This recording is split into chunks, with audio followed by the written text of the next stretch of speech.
Sometimes the best stories in golf aren't found on tour. You'll find them at the back of the range. And here's your host, Ben Adelberg. Welcome to the back of the range. I am your host, Ben Adelberg. This is episode 102. Well, the fall season of collegiate golf has come to an end. LPGA Q Series is complete. Korn Ferry Tour second stage is underway. And, oh yeah, the President's Cup is still coming up later this year. But other than that, not much going on in the golf world. We have quite a few Mojo updates, a lot of them. Really cool to see some of the guests that I've interviewed as amateurs making their successful jump to the professional tours. Haley Moore ran through the entire LPGA Q Series and survived the 8-round final at Pinehurst to capture her LPGA Tour card. Chandler Phillips from Texas A&M, he got through second stage of Korn Ferry Tour Q School in Texas. Quade Cummins and the Oklahoma Sooners captured the team championship at the Ka'anapali Collegiate Classic by shooting the lowest team round in program history on the final day, 21 under par as a team in one round. Good luck to whoever's going to face them in the spring. Also, good luck to a few of the Walker Cuppers from this year. Akshay Bhatia is currently in Brooksville, Florida at the second stage of Korn Ferry Tour Q School, and Cole Hammer and Andy Ogletree are going to represent the U.S. one more time at the 2019 Spirit International Amateur Championships. So I'm mentioning all these great players because you're going to see them on the big stage very soon. So get to know them now here at the back of the range. We've got a big episode, so I want to jump in pretty quickly here. Remember to keep leaving reviews in Apple Podcast. Put a screenshot up on your social media channels, and I will hook you up with some free swag. You know we're on Facebook, Twitter, and Instagram. All that information is at thebackoftherange.com. If you want to buy some merch, the links are in there as well. Every episode is available in Apple Podcast, Spotify, or wherever you get your podcasts. So, on to this week's episode. Skip Berkmeyer from St. Louis, Missouri. There's an elite group of mid-amateurs in this country, and you've likely heard their names well before they've appeared as guests on the back of the range. McCoy, Holtgreave, Elliott, Lutz, Parziale. Well, Skip's on this list, even though he'd never say it himself. In fact, you'll hear Skip talk about just about every great amateur around on this episode, but never really mention his name in the same sentence. So Skip, I'm sure you're listening right now, and I know you're going to cringe a little bit when I mention your accomplishments, but it needs to be done. Skip is a 3-time Missouri Amateur Champion, a 4-time Missouri Amateur Player of the Year, and a 3-time Missouri Mid-Amateur Champion. He's played in, shall I say, more than a few USGA Championships. Don't worry, the exact number will be revealed later in this episode. This episode was recorded before the U.S. Amateur earlier this summer, and Skip and I talked about his playing career, but also the state of the amateur game. Reinstated amateurs, mid-ams on the Walker Cup team. Should the Champions Tour get younger? How to balance work, life, kids, and everything else that gets thrown at us weekend guys while still trying to keep the game sharp. Chatted about a lot of topics. You'd think that Skip knows a little something about talking about golf on the radio.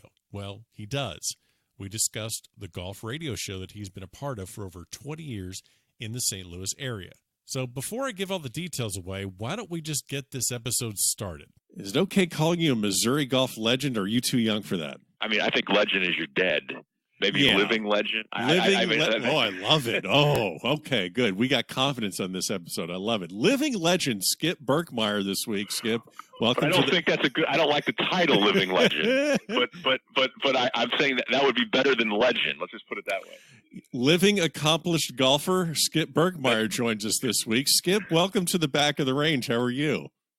Well, I appreciate you having me, Ben, and it's good to talk to you. I'm looking forward to the conversation. Absolutely. Well, we've been trying to do it for a while. I think I'll take most of the blame on this, but I'm glad we're able to get it done. This is kind of coming off an incredible accomplishment. Well, not incredible. You're a living legend. We've discussed this, but coming off of qualifying yet again for another U.S. Amateur, another USGA appearance coming your way this summer, just in a few weeks, coming up at Pinehurst in August. So let's kind of jump into what I love doing when introducing guests that have multiple USGA appearances on their resume. It really connects you with the everyman golfer and puts things in perspective. How many USGAs roughly have you played in? Which one will this be? I think this is, by my count, two different counts, because I made two teams for the United States Golf Association when they had the state team. When it's now rest in peace. It's now gone. Yeah, which is not I'm not a fan of. But I count, I think 34. I think, but I think it's by USGA count is 32 because I didn't actually play in two of those state teams that I made. So I believe that's it. It's over 30. I'm getting older. It's harder to remember. I can't remember to take out the trash. So to remember that is sometimes tough. I'd have to put pen to paper, but I have too much on the plate to do that. Okay, so you mentioned too much on the plate. I kind of want to jump into this is something I was going to jump into later, but this is a perfect segue into getting people an idea. So you're balancing what we all balance, the work-life balance. You got the wife and you got the kid and you got the job and everything like that.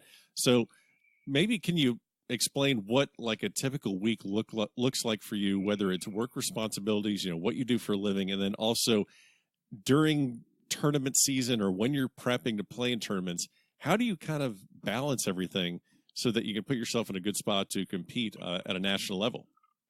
That's a great question, and that's a loaded question. Of course. Well, first of all, I mean, I have my own business. I have an awards business here in St. Louis. It's called All-Star Trophy.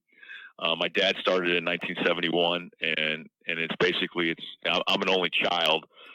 So that might explain a lot of weirdness and quirkiness of me, but I am too. So we're kindred spirits on that. So and I don't need anything to explain my weirdness, but basically I have this business, and we have about 8 to 9 employees. And my dad I was lucky enough that he wanted me to come into the business. So it's now mine and my wife's, and it's remained in our family. And fortunately, I have a lot of good employees, can help me create a life that's not just all about the job. Sure. And so it enables me to, go out to lunch and hit balls, sneak to hit an hour and then come back. Or it enables me to pick up the kids from school or take the kids to school and to do all that stuff and try to wiggle in golf. And fortunately for me, my wife is extremely supportive, and my kids are as well, and my wife teaches school, so we're able to financially figure it all out, as well as the business is able to continue to run. So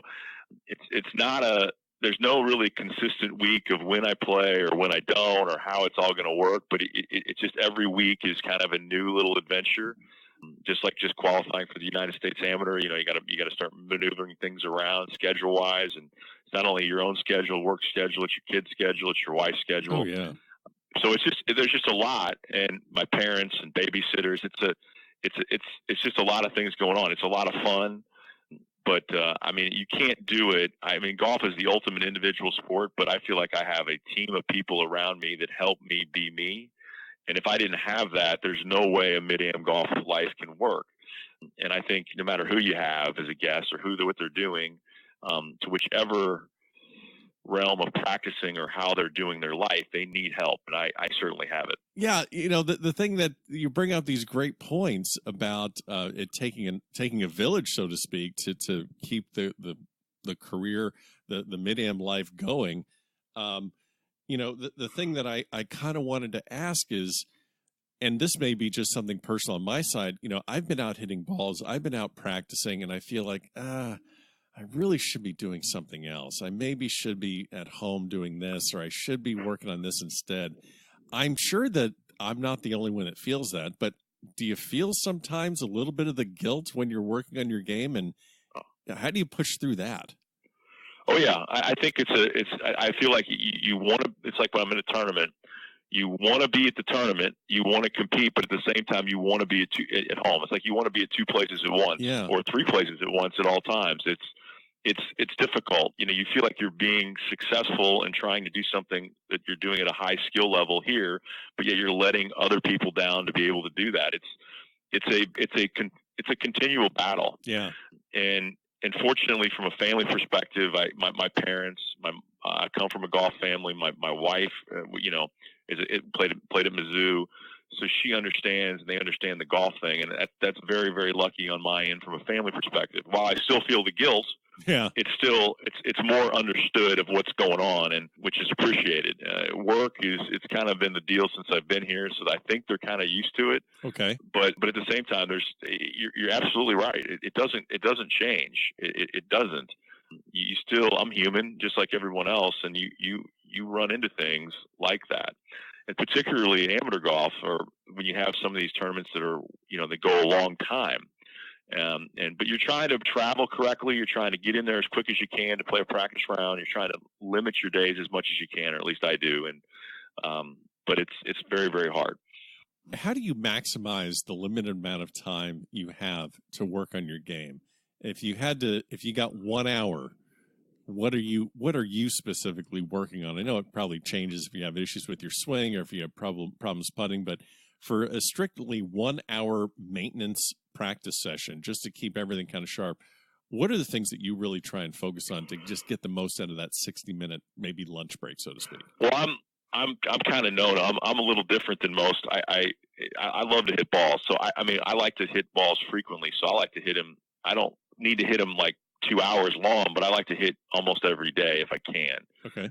I'll go for 25 minutes and hit 20 balls if I have to. I'll just do whatever I can to try to hit. In my mind, I'd rather do more frequent and small doses than do the huge practice session, every once in a while. So sure. The other thing I like to have are eyes on it. So I've got a buddy, some buddies here that have helped me throughout the years with my golf swing that have watched me hit it. I've got video from the past that when I'm trying to make sure that it doesn't get out of control. I think golfers, we exaggerate feelings to help our game, and we're looking for that feeling, and sometimes you take that feeling too far. So I'm always trying to do, I would call maintenance, to make sure that I'm not taking it too far. So there's those eyes that help. There's certainly video that I can send to, like John Tattersall, who's a friend and a teacher in Atlanta that I've sent stuff to, and who helps me. So I'm always trying to figure out a way to keep the maintenance high and to create new feelings to make sure that I don't go too far one way or another. I'm pretty athletic, so when you tell me that you need to swing out to the right, for instance, I'll swing so far out to the right that it'll be ridiculous. Yeah. So that's I'm always trying to balance that kind of stuff. And I do think short game stuff, and to me, the best technique you have, the less you have to maintain. So if you have an unusual move, you really have to work on it to make sure. So if my technique's good, I don't have to practice as much. So that's a great tip for people listening. The more attention that you feel that the more attention that you pay to the fundamentals keeps things kind of on the right track longer without as much work or as much. I do. Yeah. Okay. I do. I think if I remember listening and was in a short game clinic with Stan Utley, and Stan Utley was talking about those same principles of having good technique, that you don't have to worry about excessive practice, because that technique is going to be reliable all the time because it's a good technique, a good habits. It's the problem when you have an unusual grip or an unusual style of doing things. Certainly you can. We've seen the history of golf. We've seen Hall of Famers do things that are weird. But if you have, to me, sound fundamentals and technique, it's a lot easier to repeat under pressure. Because if you're nervous under pressure, really, really nervous, where you're like scared, you probably have a good reason that you are scared. Yeah. Because you're probably not either practiced with it, or down deep in your heart that it's going to be hard to replicate. No, that's excellent points. I want to talk a little bit about some of your successes and some of maybe the close calls you've had in these USGA qualifiers. You've as you said, you've played in over 30, made sectionals for the U.S. Open several times. But before we do that, you mentioned, I just want to hit on this. You mentioned you come from a golfing family, and I think you're underselling that just a little bit. So I know a little bit about your mother's achievements in golf, and I also know a little bit about your wife's achievement in golf. So let's talk about Mom first. First USGA Championship she played in was, I believe, 1969. She's a senior. Yes, I think that sounds right. Yeah, she's a senior women's, a USGA senior women's amateur finalist in 2002. And then my favorite stat is 9 consecutive Missouri Senior Amateur Championships starting in the year 2000. So she's remarkable. Yeah. Yes. So how did you get introduced to the game? What was golf like for you growing up as a child? Well, before I get to that, I have one other stat that I always like to brag about my mom. She was the first woman to ever get an athletic scholarship, I believe, to the University of Missouri. Wow. So, and she was a curator for the University of Missouri, very proud Missouri Tiger, and she's remarkable. And in that final that she lost to a Golf Hall of Famer in Carol Simple Thompson in the final. So she does have just a historic career, and she's truly legendary around here as far as the game of golf, and a 5-time state champion. But no, I got introduced to the game. Her father was a professional and a superintendent in Iowa, and was around like Fort Madison and Ottumwa, and then worked their way down to Kirksville in Missouri, and then came to St. Louis to a club here called Algonquin Golf Club. And so her was a professional. So she got introduced that way. And then I got introduced basically being, you understand, you're an only child. I was an only child. So when my parents went to the course, I went to the course. When my parents went on a golf trip, I went on the golf trip. So they had a hard time actually having me as a child. And so my parents, I think, felt I was going to be the only one that they were going to enjoy or try to fit every moment with it. So I became kind of a country club brat, if you will, at Norwood Hills Country Club here, to where in the summer I played all other sports. I played football, basketball, and was pretty good at them. But golf was a summer kind of activity that I did with my parents. And certainly it's not an easy thing to teach your kid how to play golf, but they did that, and they instilled it. And we went through the tough times, because it's not an easy thing to do, as I have a child to try to teach. Yeah. But fantastic, so happy that we did. And really, I think they always knew down deep that I would be pretty good. And then once I dropped the other sports when I went to college, that's when it kind of happened. But that's kind of the mini version of how it happened. Well, and then, that's your upbringing. And I got to hear the story. Your wife's won a handful of state amateur championships as well. So I'm fascinated on that dynamic of, there's the guys that maybe have to, talk to the wife about, hey, the boys and I, we want to go play golf this weekend. Can I get out to go play golf? And then there's probably a completely, I don't even know what that dynamic's like, where you and your wife are both Missouri State Amateur champions. So if you don't mind me asking, how'd you meet your wife? Well, she's 5 years younger, which she likes me to talk about than me. So I'm 45, so she just turned 40, and so we actually won. She won in 1998 and 1999 her 2 state championships. I was a finalist in 98 and I won in 99, and we didn't even know each other at the time. Okay. Here in the state of Missouri. She graduated in 2001 from Missouri, and she started working as an intern for the Metropolitan Amateur Golf Association here in St. Louis. So I think she was looking to do what she wanted to do with her life at that point, and her parents had moved from Oklahoma here to St. Louis, so they were here in our city. And so basically, she went to work for Tom O'Toole, who became the future USGA president. Of course, that's a whole deal. but anyway, Jamie and I, basically we started to become friendly, because I do the awards for the Metropolitan Amateur Golf Association. Yeah. So I would deliver stuff, I would bring stuff, I was always in communication, and I was playing in a lot of those events and USGA qualifiers. So we met. Basically, she asked me out to a date to go to a baseball game, which is a very common thing to do to here in St. Louis, is go to a St. Louis Cardinal baseball game. Yeah. So we went on a date, and the rest is history, I guess. We started dating and playing golf, and there's some parallels to my mom having a great career. I don't know that could be a whole psychological discussion. I'm not qualified for that kind of. I just talk golf. I'm not either. Yeah, I can't help you with that. But she is.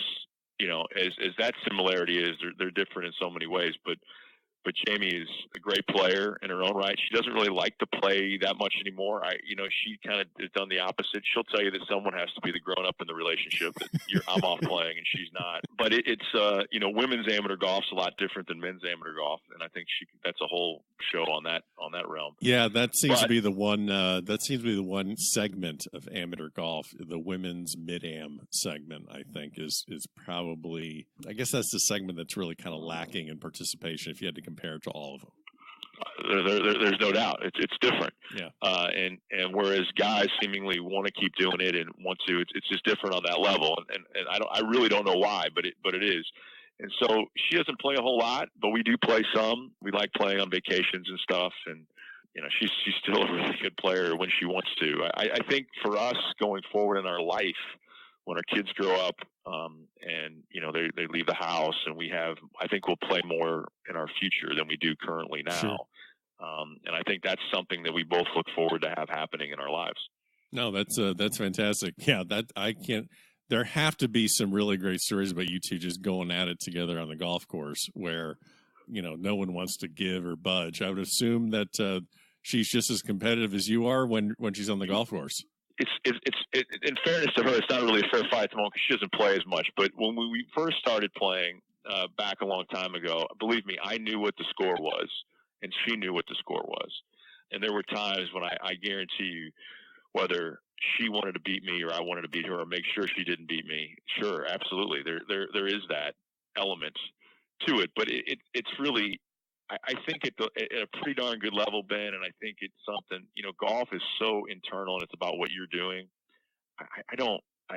Certainly we know, but it's not something that we really broadcast. But I will say the only story I can give you on that is she had 2 state amateurs and I only had 1 when we first met back in 2001. Yeah. And so I won again in 2009, and she gave me a hug and congratulated me. She goes, "Oh, you finally caught me." so 2 years later, in 2011, I win, and she gives me a hug and congratulates me on the green, and I said, "I finally passed you." Oh, so there is some of that, but that's kind of how the relationship is, but it's certainly not. It's all in fun. Yeah, well, sounds like that night you had a very comfortable couch to sleep on. So no, I'm just kidding. So all right. So there's tons of topics that we're going to be able to get to. I want to hit on just a couple of them here, but Sure. as I said, USGA's over 30. You've tried for the U.S. Open, I think, at least 20 times? That sound about right? Yeah, I gave it up about 4 or 5 years ago. I made 6 straight sectionals, and I just got tired of getting my butt beat at Memphis. It was one of those good conversations that we had earlier about, all right, why am I here? Right. For this small portion when I'm missing a swim meet or I'm missing that. I play in other events. The other events are way more fun and it's a better experience. Why am I putting myself through this just for 36 holes in Memphis or whatever? I think when the USGA changed their qualifying sort of system, meaning they took away a lot of sectional qualifiers from around the country and they made more super sectionals, if you will. They used to have 16 or 15 or 16 of them. Now they're down to like 10 or whatever, and they made it more international. It kind of changed my perspective on that event because I couldn't, I can compete with them on courses I know, but going to another place and more mini tour, it wasn't going to work. So the chances that I had, I missed by 2 twice getting to an Open, but they were once in Kansas City and one was in St. Louis, so there was a different chance, and it was more of an open. You're playing more against section professionals or just one tour pro, not multiple guys. So that changed. That's why I quit doing that. What you mentioned you were close twice. You mentioned you were close twice to getting in. I think there was about a couple shots. I guess fond memories of maybe certain pairings that stuck out, whether for better or for worse, whether you're paired with someone that clearly is just above and beyond, just you could see this is going to be a future star. I mean, you said you've made 6 straight sectionals. You've done it at least about 15, 17 times, I guess, that you've tried to do it. I'm guessing you have tons of stories, but is there any one that really sticks out of like a sectional or even a local qualifier that you'll never forget, for better or for worse? Well, in qualifying, I I mean, I played with Robert Garrigus, Robbie Shelton. When I saw him, he was in Alabama. I thought he's going to be really good. Yeah. He is really good. He's coming into his own now. I mean, I have more stories around that realm, around amateur golf, that I got to play with, and that would be more as far as, I got to play with Billy Horschel and Gary Woodland and Harris English, and been in terms of Charles Howell and Dustin Johnson, and those guys.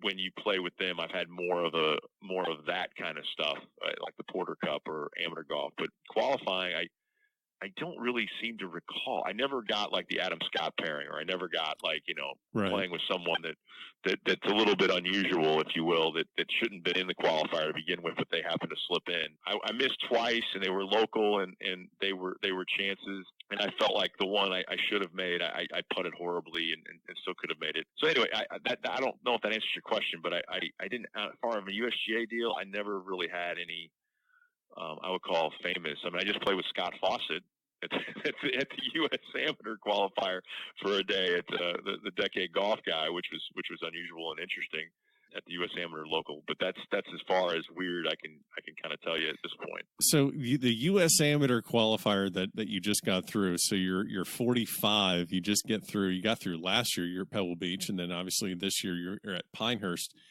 I'm guessing you've been trying that you've been doing U.S. Amateur qualifiers for quite a long time, and you're probably more qualified to speak to the change in the amateur game and who you're running across in the last 15, 20 years that you've been doing this, or even longer. Is it that the younger players, like it's said on TV and like other people throw in the idea that they're bigger and they're stronger, does it necessarily mean that makes them a lot better? Or is it just that they are able to overpower golf courses more so than perhaps in years past? Well, I think that's in my mind, I've been doing this. My first U.S. Amateur was in 1995, and now, so there's a big span of, I was at Newport when Tiger won, and now we're here. I just think there's just with the equipment and with the modern technology and with instruction and all things that they have gone on, they're just better athletes and better now than they ever have been. And there's just more of them. And I think that the difference between a mid-amateur player and the elite collegiate amateur player, top 100 in the world, whatever you want to say, the difference is just so much greater than it used to be. I used to feel like, even in 2006 and 2005 and 2004, when I was playing more out there against an amateur golf, that I had chances on certain conditions. There was more of a chance. There was a greater percentage of my success. In 2006, I finished second at the Porter Cup in the final group. I was with Gary Woodland, and I got a little bit of what was to come, I think, right, in not only amateur golf but in professional golf, and seeing that athlete unleash it, and doing things that I've never seen before. And that's just more the commonplace now. So I just think there's just a big gap there that there wasn't before, or a bigger gap. And they're just really talented. I mean, I think the equipment's better. They're in better shape. They know exactly what they're doing with their golf swings better. They don't hit it out of play near as much. They now know how to play golf more because of things like, like I was just talking about Decade Golf, or they know how to play more. So the advantage or the thoughts of how I can compete are kind of getting pushed aside more and more. I think there were 4 mid-ams last year that made the cut at the U.S. Amateur. One Stuart Hagestad, who's on its own planet of a mid-am. Oh, yeah. He's different than the rest of us. And then there were 3 others. It's different. I mean, Garrett Rank was one of them. And he's almost different as well. So, the old guy that sort of has a job and a family, it's just different. I mean, I was the oldest to make match play by 15 years last year. So that just gives you an idea of where the sport is. And it when you went to the U.S. Amateur in 1995, you probably have 20 mid-ams that may have made the cut. 15 to 20 made the cut. Now you have 4. So there's a huge difference, and the game is getting younger and stronger, and it's certainly going that way.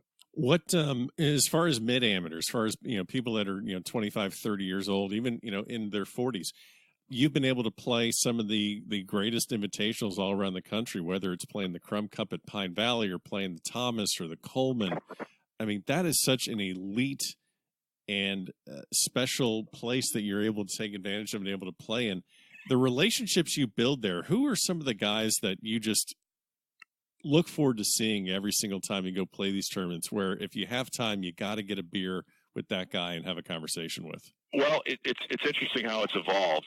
I still feel so fortunate that, to be able to get invited to these events. I mean, you feel like, I don't know what it's like to get the Masters invitation for those guys, the professional, but they get excited when they see it. I get excited when you get invited to those places. It's a lot of fun. And to know that you're still accepted and wanted, and that because they not only want you to be a good golfer and have a resume, but they want you to be a good person. And sure. I think that's part of it. And I always say that 95% of people in golf are good people. I mean, certainly there are some asses out there, if you will, but I will tell you that most people, their heart and their intentions are in the right place. So when I go to these events, I've really, really enjoyed it. And when you first go, it's really kind of intimidating. Oh, of course. I mean, it's spooky because and it's just, you don't want to do anything wrong. You don't want to say the wrong thing or do the wrong thing. For me, so what I've done, and what I started to do, and I've heard you talk to Nick Gillum and Patrick Christovich, who's from Louisiana, and I basically in 2012 I said, let's practice rounds. Nobody likes them. I mean, we like to play them, but it's like, it's different for a minute. Let's get a game. Let's do something. And so what Nick Gillum likes to give nicknames to everything, so he called it Skippy Bucks. So we started doing practice round games before the tournament starts. And so now, fast forward 6-7 years, we have usually at least 3 groups, maybe 4 groups of guys that play the day before the event starts. So there's Scott Harvey, there's Todd Mitchell, there's my 4-ball partner Brad Nursky, there's Nathan Smith, there's and I look at Rob Couture. I mean, all these guys are wonderful guys, and I enjoy the heck out of them. I mean, and it's a lot of fun. I mean, it's great. In fact, I'm leaving for a weekend vacation. I'm going with the mid-am from Birmingham, Alabama, Alan Koshat, and his wife. My wife has become, and I are friends with them, and we're going to go do something in Vegas for 3 days. We're going to go see shows and have a good time. So there's just many people in this game that have been so good to me, and to have that opportunity to go do stuff and to be around these guys is so much fun. I didn't really get it when Jim Holcree, for instance, was doing this in the 80s and 90s. Like, well, why don't you play the State Am here? You're not winning it every year. Why are you going to all these places and traveling all over? Let's play here. Yeah. But you really are not only going to play these events, but you're going to see your friends. And it's just fantastic, and I enjoy it, and I really wouldn't want to have it any other way. You mentioned Jim Holcree. He was a previous guest here on the podcast. One of my favorite episodes that I've recorded. Just 2-time Walker Cup captain, played on 3 Walker Cups, played in 5 Masters, and just an incredible conversation that I had with him. I know he's a St. Louis guy, just like you are, or Missouri golf legends, so to speak. And so let me put you on the spot here. Give me a good Jim Holtgreave story that maybe I didn't get out of him, or I didn't know to ask him. I don't know him well enough, but I didn't know to ask him about something. Maybe what's a good Jim Holtgreave story? Did he talk about with you in the 1979 State Amateur at Wolf Creek with Payne Stewart? No. So that's the story.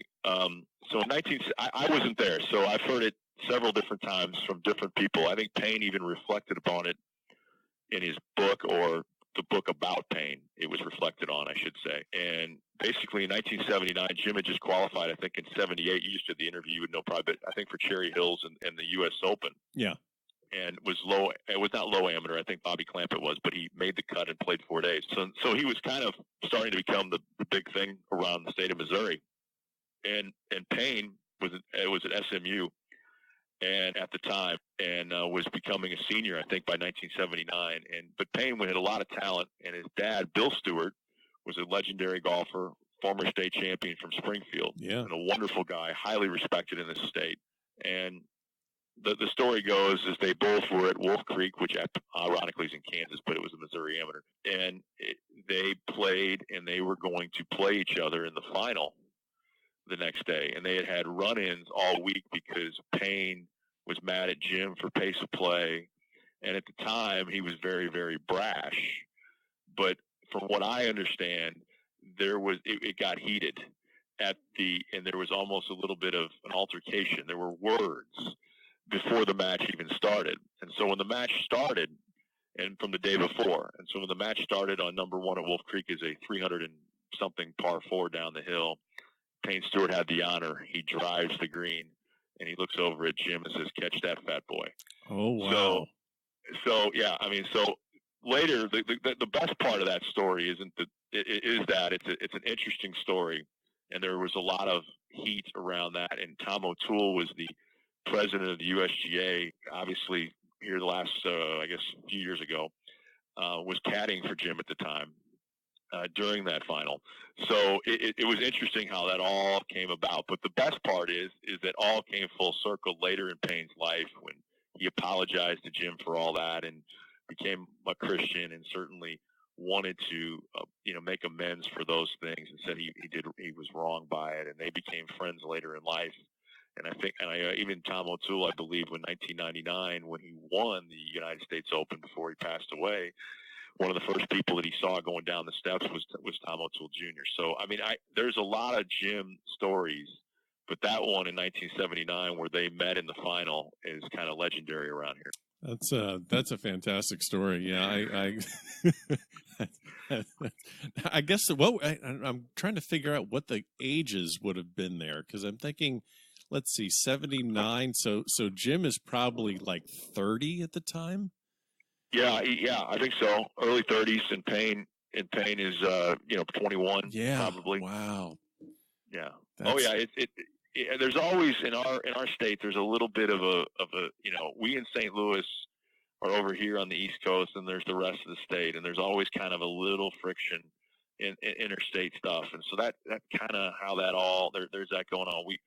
They think we say I'm from St. Louis. I don't say I'm from St. Louis, Missouri. That's what they say. I say I don't. But there's kind of that little vibe going on here, little competitive juices, and it's all from the past anyway. It's not anymore, but that's kind of how when you brought up, that's kind of how it is. It was interesting anyway. Interesting. You've talked about playing mid-amateur tournaments and traveling. I'm sure that there are several times when you guys all get together. It's not just talking about catching up with families and talking about your own games. I'm sure you guys are talking a lot about the state of the game itself, whether it be on the national level or more locally. I'm sure you have opinions and thoughts on, topics like, mid-amateurs playing in a Walker Cup, or perhaps, like you said, the fact that the U.S. State Team Championship has gone away. The U.S. Amateur Pub Links has gone away in favor of the U.S. 4-ball.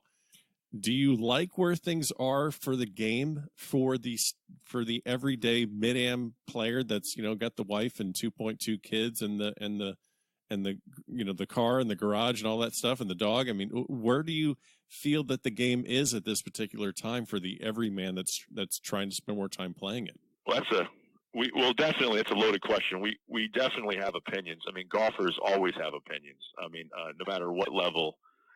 If you've been around country clubs or golf clubs or a public golf course, there are somewhere right now there's probably men or women sitting around with a cup of coffee with opinions in golf. So there are plenty.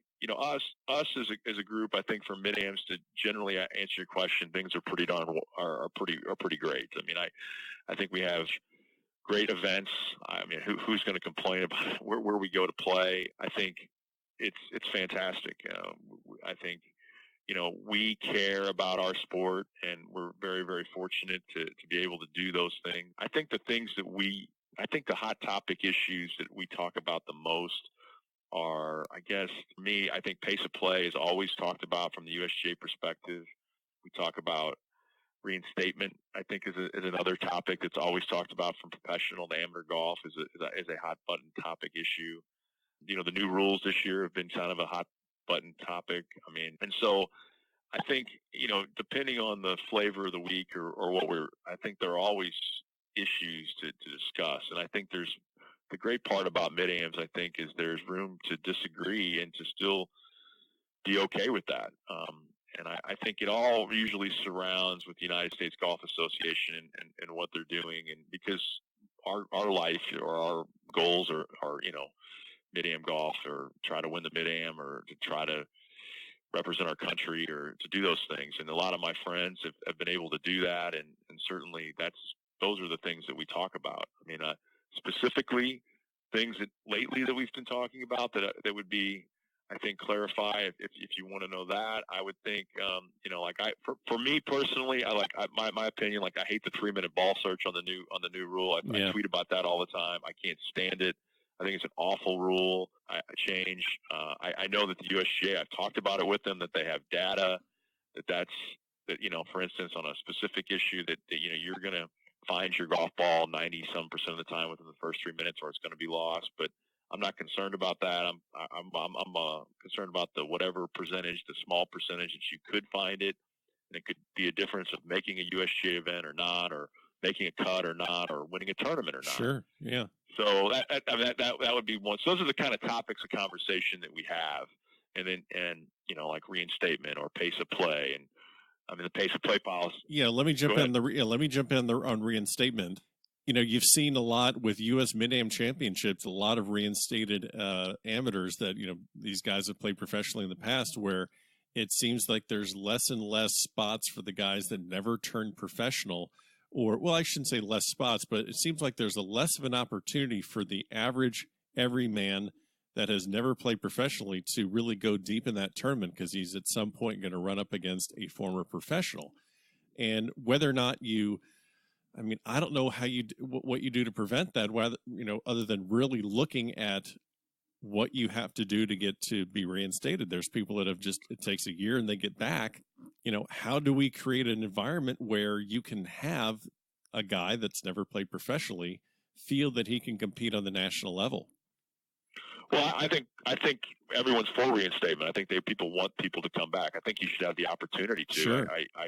I think absolutely. I think our game is better. I mean, I think the USGA would be horrible if they didn't have that. I mean, we're about inclusion. You want to grow the game of golf, and they exclude a segment of people from coming back to playing would be horrible.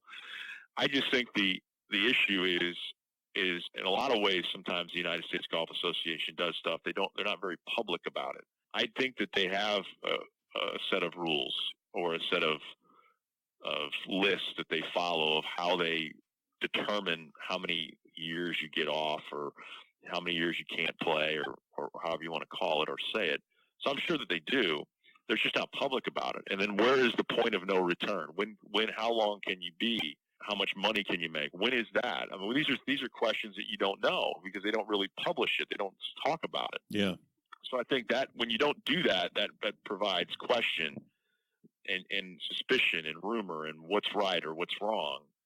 I don't really care what they do, as long as to me, you have to start at the point where, okay, where can they never come back? There has to be a point when it's not going to happen. Okay, it's Tiger Woods is not going to come back, right? Okay, so where is that line? There has to be. Where is the line? You know what I'm saying? Let's start there, and you work backwards. Right. And I think that is how you try to figure it out. And I just don't think that they're going about it the right way. It's not that, and maybe they are behind closed doors. I don't know. I think that's also part of the problem. So I'm for it. But I mean, you can't tell me. I mean, I played in a 4-ball qualifier last year with Jason Schultz. Jason Schultz is from Missouri. He now lives in Texas, and he played professional golf, I think, since about 2000. And he had to wait 5 years to get it back, and he's playing, and we're playing together, and he qualified, and he made a long putt and made it, and he's a good guy and a friend. I'm happy they went and they played the 4-ball. And my thought is but those skills and that knowledge and all that stuff that you accrued all those years doesn't really go away. Of course. It's still there. It's in there. You were a professional for a long time. So my thoughts are, I think Jason waited 5 years, which is probably was appropriate under the current rules. But is it appropriate? I don't know. I'm not the one who's saying it should or shouldn't. Right, of course. I just would like to see them to be more defined, if you will. That's what I would say. Who are maybe some of the guys that you look up to as established senior amateurs that you're able to see on a year-to-year basis? I'm assuming you're seeing guys like Gene Elliott and Mike McCoy, Absolutely. Midwest guys. I've known Gene and Mike for a long time. I mean, I think Gene Elliott won the Missouri Open when he was a professional. Ironically, I'm talking about that, and back in the '80s here in Columbia, I believe. His name has been around the Midwest. So is Mike. I mean, certainly you don't have to look too far when you have people that play the game at a high level. I mean, a guy that I really, really enjoy, that I like, that I've gotten to know is Brady Exper, who's from in Las Vegas. Yeah. He's one of my favorite people. He's a fantastic player. I know he's won internationally. I just enjoy being around him and that. So, I mean, there's several. I mean, Chip Lutz is a great player. I mean, there's just, you name it. There's a bunch. Sean Knapp is a great friend who's just won the senior amateur and turned 55 here a couple years ago. We played together. You mentioned Skippy Bucks. Tell me about your practice round at Pebble Beach with Paul Simpson. Yes, it was great. I never played with Paul. It was the first time I had played. I'd obviously seen him and been around him, and it was Parziale, Harvey, me, and Paul Simpson. And yeah, I mean, it was great. I mean, it was just a lot of fun. So we played, and we rotated partners every 6 holes. Yeah. So I got to be his partner. I mean, speaking of legends, that's a legend. And we just had a lot of fun. I mean, there was you don't have playing in that deal. There's no there's no thin skin. You're going to get it at some point. And we just had a great time. And it was a lot of fun. I mean, Matt Parziale's dad's caddying for him. I got one of my best friends caddying for me. There's just, you're at Pebble Beach. You're in a great mood. It was just a wonderful day. It was a wonderful morning. I mean, the day before, I played a practice round with Matt Parziale, Harvey, and Garrett Rank, and we played Cypress Point. So, I mean, that whole trip Hard to was beat just that. There was one memorable deal after another. And the next day, I played Spyglass with Sean Knapp, Charlie Waddell, who just qualified for the amateur, a great player from Chicago, and Garrett Rank, a great friend. So, I mean, that's, to me, what golf's all about, is to play with people that you like and you respect and you love. It's awesome. And that was it was a great trip. And Simpson gets in as a qualifier for that, doesn't he? He didn't have an exemption, did he? I think he did. Oh, he did. I think he had an exemption. Okay. I think he had the senior amateur, he was a finalist. Okay. Yep, that's probably it. Okay. Yeah. Because that's awesome for him to go out there. Because what is he, like 65 years old? Yes. And I mean, so as you're talking about people to look up to, how could you not look at him and say, there's a great example of somebody that you want to play, that you want to play with or play like and be around and learn from. I mean, it's just a lot of fun. That's awesome. And it's perfect. So people listening are going to say, man, this guy Berkmeyer's kind of got a radio voice. That's not an accident. You actually host or I guess co-host a weekly radio show. Looks like it's a 550 KTRS, and you are on there with the Randolphs talking golf every single week. How did you get into that? That's another great question.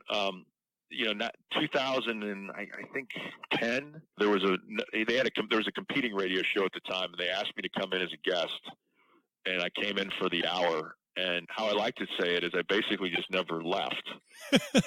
They just kept. I never left. And the guy said, "Let's have coffee." And he said, "I want you to be a part of the show going forward." And I said, "Well, all right." I said, I don't want to get paid or anything. Let me see if you like me for a couple of weeks, and I see if I like you and see if it works. So we did that, and then part of that was Jay Randolph Jr. did the first hour with us. It was kind of unusual. They're doing 2 different shows, but he was doing the morning and the first part of it. And so I got to know Jay Jr. really well. We were always knew each other, but we got to become pretty darn good friends. And so when that show went by the wayside, Caddyshack here in St. Louis, we now started. The Fairways and Greens was still going on. It had been doing it since 1992. So it's now 27 years going. Wow. He was doing it. He started with Jeff Smith, who here in town runs Walters Golf Management. At that time was the Gateway PGA section director, executive director. And so they did a show for many, many years. And one of my goals growing up was always to get on the show, because if I got on that show, then you arrived. I did something well. First of all, and I kind of arrived, yes. And so, and being a mass communications major in college, I did some broadcasting, so I understood what radio was, and I enjoyed it. So I wanted to get on that show. So ironically, in 2011 or 2012, I started becoming a part of their show. And Jeff ended up leaving, and we switched stations. And then Jay Sr., who came back in town from being out of town. He used to do games. It was in Florida and did other stuff from around the country. Started living here more permanently and became part of the show again. So I've gotten this great tutelage under Jay Randolph Sr., who has been a giant in the broadcasting industry, not only locally but nationally, doing football and golf and all sorts of stuff. And then his son Junior has been great to me. So for me, it's been just a lot of fun and being able to talk about golf issues and to be able to bring out, local stories that may not be getting covered, similar to what you're doing. Absolutely. I don't know if your listenership's going to be going up by the thousands with me, but maybe by 2 with my parents.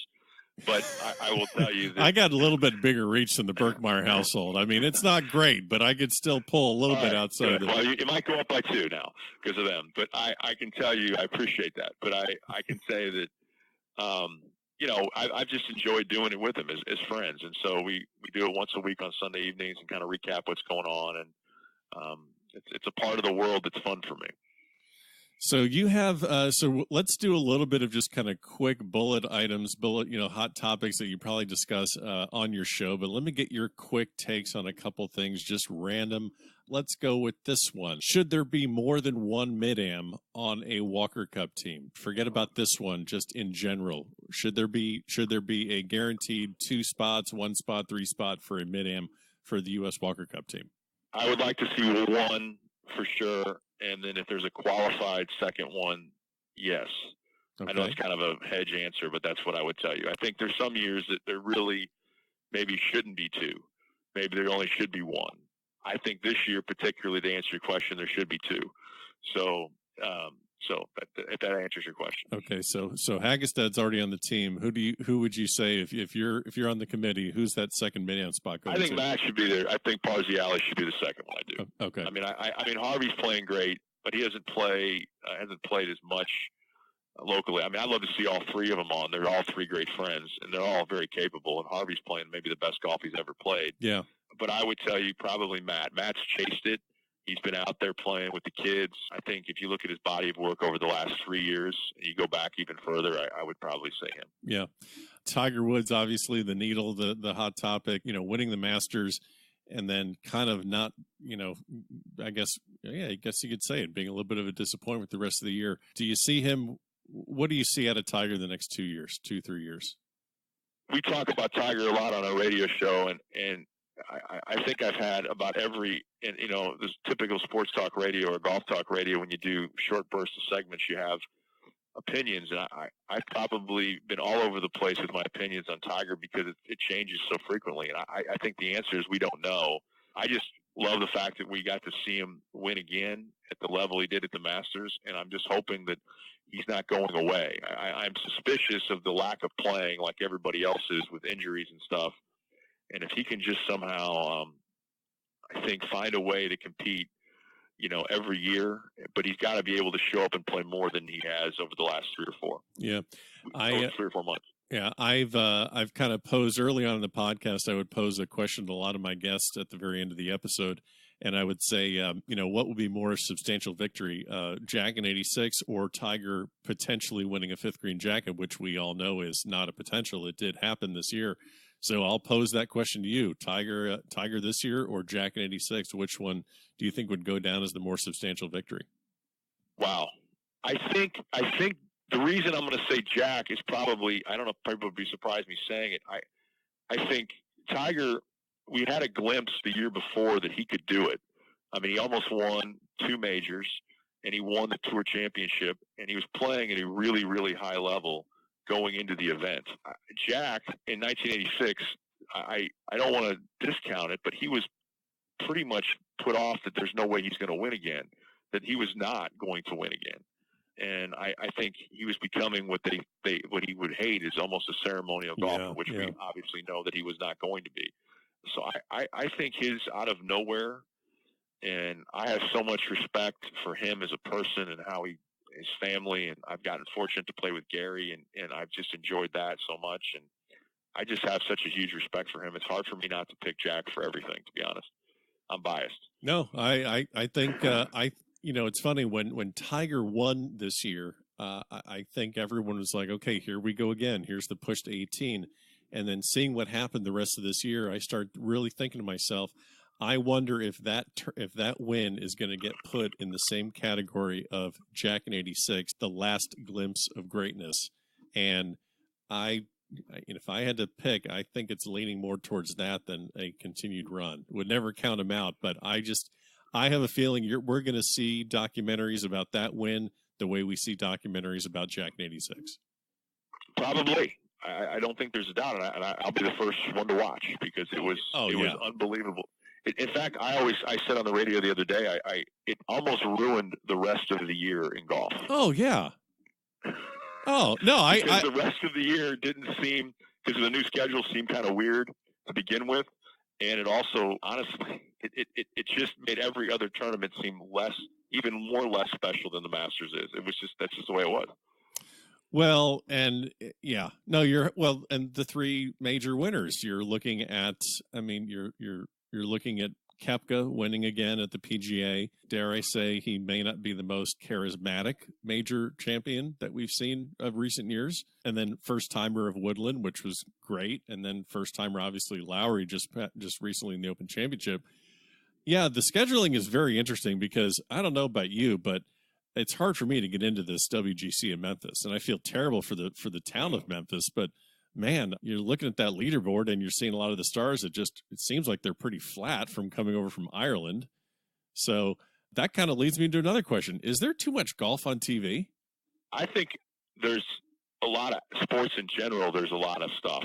So I think I've kind of come to this realization as a golf person that loves to play and loves the game of golf and loves to watch golf, is just because it's on doesn't mean you have to watch it. Yeah.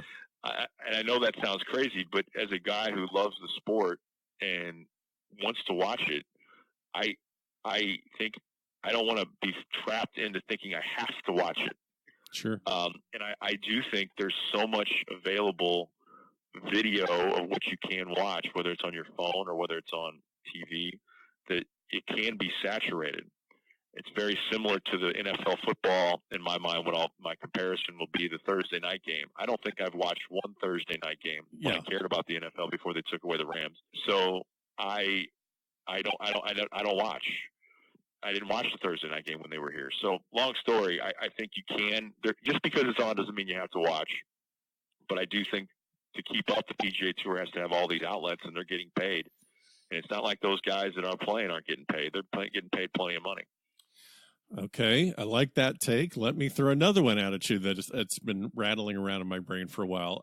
I would love to see more younger guys on the PGA Tour. I think it's going to be really interesting in the next 5 to 10 years where, now we have Matthew Wolff and Morikawa and Hovland, and, pretty soon we're going to have the likes of Akshay Bhatia potentially and Brandon Wu, and the list goes on and on. The one thing I think is going to be fascinating to look at is what's going to happen to the Champions Tour, because if the big names don't go to the Champions Tour because of the draw of how much money there is on the PGA Tour, what about potentially lowering the age of the Senior Tour to like 47, getting the older guys to that tour quicker to free up more spots for younger guys on the PGA Tour?